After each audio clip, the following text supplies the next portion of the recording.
Indonesia और Malaysia में सब शवाफे हैं।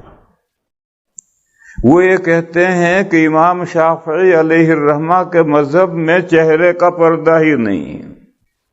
मलेशिया में भी, इंडोनेशिया में भी सब शवाफे हैं। और आप हजरात हज में जाएंगे तो इस मलेशिया इंडोनेशिया की जितनी औरतें होंगी सबका चेहरा खुला होगा। गोया चेहरा खुला रखना फर्ज है, सिर्फ चेहरे का पर्दा नहीं है, नहीं, चेहरा खुला रखना फर्ज है उनके नजदीक। कोई मलेशिया और इंडोनेशिया की लड़की, औरत, बीवी, औरत चेहरा छुपाए हुए नहीं मिलेगी आपको। वो कहते हैं मजहब शाफी में चेहरे का पर्दा ही नहीं है। ये कतन गलत है और बेदलील ये बात है।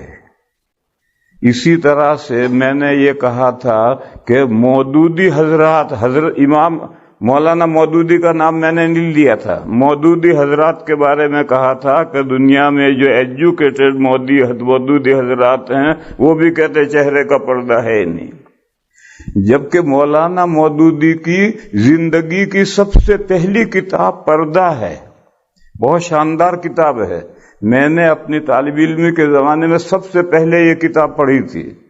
मौलाना ने दोनों बातें खोल कर लिखी हैं कि सूरह नूर की जो आयत है इससे गलत फहमी लोगों को हुई है, ये पर्दे की आयत नहीं है। पर्दे की आयत सूरह अहज़ाब में है और सूरह अहज़ाब के आयत में चेहरे ही के पर्दे का बयान है। मौलाना ने खोल कर लिखा है। मगर अब जो मौदूदी हजरात हैं वो मौदूदी हजरात में भी जो एजुकेटेड हैं, सालेहीन नहीं, नेक बंदे नहीं, जो एजुकेटेड हैं, वह उनका अमल ये है कि उनकी औरतें चेहरे का पर्दा करती नहीं। हमारे हिंदुस्तान में, कर्नाटक में, बेंगलोर की तरफ भी उनके इज्तिमात होते हैं, 7-7 दिन का फंक्शन चलता है, कोई औरत उनकी चेहरे का पर्दा नहीं करती। तो मैं कह रहा कि एक मर्तबा मैंने ये बात कही थी, उसमें मैंने मौलाना मौदूदी का नाम नहीं लिया था। मौलाना मौदूदी की जो किताब पर्दा है वो बेहतरीन किताब है और उन्होंने बिल्कुल सही कहा है कि सूरह नूर की आयत से गलत फहमी होती है, हिजाब की आयत सूरह अहज़ाब में है। मगर मौदूदियों का अमल बदल गया। एक दोस्त ने मुझे पर्दा दी असर के बाद, वो पर्दा मेरी पढ़ी हुई है, मैंने जिंदगी में सबसे पहले वो किताब पढ़ी है।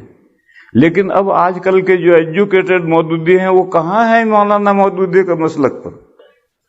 दूसरी इसकी मिसाल दूं, खुद मौलाना मौदूदी रहमहुल्लाह का फोटो आप हजरात ने देखा होगा, माशा अल्लाह दाढ़ी है उनकी, और मौदूदियों की दाढ़ी खशखशी, जरा जरा सी। अरे तुम्हारे जो बड़े हैं उनके नक्शे कदम पर चलो ना, नहीं, हट गए उससे, और सारे मज़ाहिब हट गए। मूसा अलैहिस्सलाम की शानदार दाढ़ी है। यहीं से वैंकूवर जाओ, वैंकूवर से फेरी में जाओ, आगे एक जजीरा है विक्टोरिया, उस विक्टोरिया में मैं गया हूं। वहां मूसा अलैहिस्सलाम का जो वाक़या है कि तूर पर गए और दरख्त पर आग देखी और मूसा अलैहिस्सलाम एक पत्थर पर बैठे हैं, चप्पल अलग निकाल रखे हैं और वहां बार बार कड़ाके गिरते हैं, वो सब डिस्प्ले किया है और अंग्रेजी है, मैं अंग्रेजी नहीं जानता। तो वहां मूसा अलैहिस्सलाम को उन्होंने बनाया है, बिल्कुल शानदार बड़ी सी दाढ़ी है, जैसी अल्लाह के नेक बंदों की दाढ़ी होती है, ऐसी दाढ़ी मूसा अलैहिस्सलाम की है। मगर अब दुनिया में सारे जूविश कहां दाढ़ी रखते हैं, वो हट गए अपने बड़ों के तरीके से।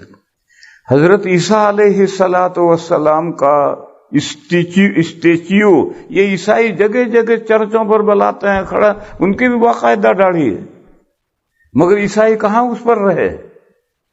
इसी तरीके पर हिंदुस्तान के जितने साधु संत हैं सबकी दाढ़ियां हैं, मगर हिंदू कहां दाढ़ियों पर रहे। और फिर उनके साथ इख्तिलात की वजह से मुसलमानों में भी ये नहुसत आ गई कि अपने आका जैसी सूरत बनाने के लिए मुसलमान तैयार नहीं है, हिजड़ों जैसी सूरत बनाएगा, हिंदुओं जैसी सूरत बनाएगा, مجوسیوں جیسی صورت بنائے گا. یہ 3 قومیں سب سے پہلے داڑھی منڈاتی تھی، ہجڑے، ہندو اور مجوسی. ان کے جیسی شکلیں تو بنائے گا، لیکن جس ہستی کا دامن پکڑ رکھا ہے اور جس کے پیچھے پیچھے جنت میں جانا ہے، اس کے چہرے سے نفرت ہے. تو چھوٹے بڑوں سے راستے سے ہٹ جاتے ہیں بغیر دلیل کے. یہ غلط ہے. تو ایک بھائی نے جو مجھے کہا کہ مولانا مودودی کی تو یہ کتاب ہے، مجھے معلوم ہے کتاب ہے، وہ میں نے سب سے پہلے پڑھی ہے. میں نے مولانا مودودی کا نام نہیں لیا تھا. ان کے طریقے پر رہو، ان کے فوٹو موجود ہیں مولانا مودودی کے، دیکھو ان کی کیسی داڑھی ہے، ان کی جیسی داڑھی رکھو.